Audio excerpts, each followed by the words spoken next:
નમસ્કાર મિત્રો, સ્વાગત છે તમારો બધાનું। અત્યારે એક સમાચાર સામે આવી રહ્યા છે। સ્વામિનારાયણ ગુરુકુળના સ્વામી સામે જે દુષ્કર્મનો કેસ ચાલી રહ્યો હતો તેમાં તેના સેવકની ધરપકડ કરવામાં આવી છે અને તે સેવકને રાજકોટ LCBM મહારાષ્ટ્રથી ઝડપ્યો છે।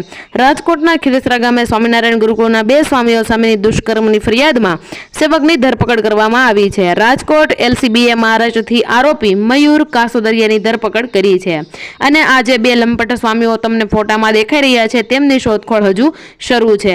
દુષ્કર્મની ફરિયાદ નોંધાતા પોલીસે અલગ અલગ ટીમો બનાવી તપાસ હાથ ધરી હતી।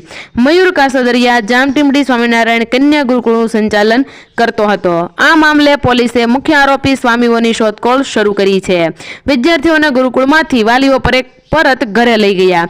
એક તરફ પોલીસ કાર્યવાહી ચાલી રહી છે તો બીજી તરફ વાલીઓમાં રોષ એટલો છે કે ગુરુકુળમાં ભણતા 150 વિદ્યાર્થીઓમાંથી 135 વિદ્યાર્થીઓને વાલીઓએ ઘરે પરત લઈ ગયા છે। એટલું જ નહીં, જામટીમડી ગામે આવેલા કન્યા વિદ્યાલયમાંથી પણ 145 વિદ્યાર્થીઓને વાલીઓ ઘરે પરત લઈ ગયા છે।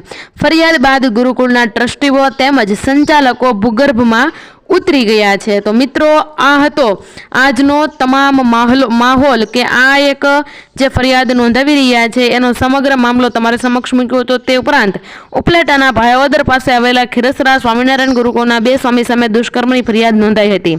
વિગતો મુજબ ખીરસરા ગુરુકુળના 2 સ્વામીઓ સામે દુષ્કર્મની ઘટનામાં મોટો ખુલાસો થયો કે દુષ્કર્મ બાદ યુવતી ગર્ભવતી બની હતી અને આ સાથે ધર્મપ્રસાદ સ્વામીએ ઈચ્છા વિરુદ્ધ ગર્ભપાત કરાવ્યો હોવાનું સામે આવતા ખળભળાટ મચી ગયો હતો। નોંધનીય છે કે રાજકોટની મહિલાએ ભાયોદર પોલીસ સ્ટેશનમાં ગુરુકુળના 2 સ્વામીઓ સામે દુષ્કર્મની ફરિયાદ નોંધાવી હતી। મિત્રો, આવા જ લેટેસ્ટ સમાચાર અને લેટેસ્ટ અપડેટ મેળવવા માટે અમારી ચેનલને સબસ્ક્રાઇબ કરી બાજુમાં આપેલા બેલ આઇકનને પ્રેસ કરી ઓલ પર સિલેક્ટ કરી લેજો, જેનાથી અમે આવી કંઈક નવી અપડેટના વિડીયો મૂકતા રહીએ તો નોટિફિકેશન તમારા સુધી સર્વપ્રથમ પહોંચી રહે। ફરી મળીશું એક આવી જ નવી અપડેટ સાથે। ત્યાં સુધી સર્વ મિત્રોને જય હિન્દ, જય ભારત।